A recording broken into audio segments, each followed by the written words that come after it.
গ্রামের ৯০% বিল্ডিং এর ফ্লোর বসাতে গিয়ে এই মারাত্মক ভুল করে আর ফ্লোর ঢালাইয়ের ৬ মাসের মধ্যেই ফ্লোর ফেটে যায়। ওয়েলকাম এভরিওয়ান, আসসালামু আলাইকুম। আজ এই ভিডিওতে আপনারা জানবেন বিম ঢালাই থেকে শুরু করে একদম ফ্লোর ঢালাই পর্যন্ত কিভাবে কাজ করলে আপনার বাড়ির ফ্লোর কখনোই ফাটবে না এবং কাজটা হয় পারফেক্ট। ৯ ইঞ্চি বিম ঢালাইয়ে ভাইবেটার এবং ঢালাইয়ের ২৪ ঘন্টা পর এই বিমের শাটারিং অবশ্যই খুলতে হবে। এর আগে খুললেই বিমের ঢালাই ভাঙবে। দেখুন, ঢালাই শেষ করা হয়েছে এবং ৩ টাইম পানি কিউরিং করা হচ্ছে। পানি কিউরিং না করলে অবশ্যই আপনার ঢালাইটা দুর্বল হবে। দেখুন, ৯ ইঞ্চি বিম ঢালাই কমপ্লিট, শাটারিং খোলার পরে এখন অনেকেই এই ভিটের মধ্যে বালু ভরাট না করে মাটি ভরাট করে ফ্লোর ঢালাই করে, সেই ক্ষেত্রে ফ্লোরটা ফাটল দেয়। দেখুন, আমরা ২০ ফিট পুকুরের মধ্যে থেকে এই ৪ রুম বাড়ির মোট কাজটা করছি। এখন ভিটের মধ্যে আমরা বালু ভরাট করছি। মোট ৩ লক্ষ টাকা এই নিচু জায়গার বালু ভরাটের জন্য আমাদের খরচ হয়েছে।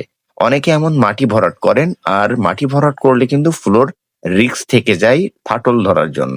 তাই মনে রাখবেন, এমন বালু ভরাট করবেন, মাটি নয়।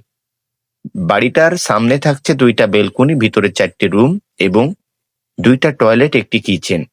প্রায় ১১৫৬ স্কোয়ার ফিট বাড়ির ছাদ। দেখুন, ফ্লোরে বালু ভরাট করে আমরা পানি দিয়ে সুন্দরভাবে বসাবো। তারপরে পানি যখন সমস্ত ফ্লোরে হবে, শাপল দিয়ে এখন পুরো বালুটা ক্যাম্পাক করব। এভাবে ক্যাম্পাক না করলে বালুর জায়গাটা লুজ থাকবে আর সেই জায়গার থেকে ফ্লোরটা ফাটবে।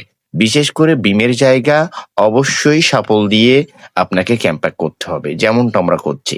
এমন ভাবে ক্যাম্পাক করে সুন্দরভাবে ফ্লোরের বালুটা সমতল বসানোর পর এখন দুর্মুচ দিয়ে সুন্দরভাবে ফ্লোরটার বালুটা টাইট করতে হবে। এভাবে টাইট করার পরেই আসল কাজ। দেখুন, আমরা এখানে ফ্লোরে সলিং দেব না, জাস্ট পলিথিনের উপরেই ১০ রড ৮ রড বেঁধে ফ্লোরটি ঢালাই করব। যেহেতু অনেক নিচু জায়গায়, তো এই জায়গায় ফ্লোরটা নর্মাল ভাবে করলে ফাটল দিবে। দেখুন, সলিং দেয় নাই, পলিথিনের উপরে আমরা এই ফ্লোরটি ৪ ইঞ্চি ঢালাই করব, অনেক নিচু জায়গা। তার জন্য এইভাবেই মোট ৯ ইঞ্চি বিম ঢালাইয়ের পর ১০ ৮ রড বার্নিং করা হয়েছে, মাত্র ৬০০ কেজি রড। এভাবেই মোট ফ্লোরটি ঢালাই করা হবে, ফ্লোর ফাটবে না। যাদের নিচু জায়গা, এই নিয়মে কাজটা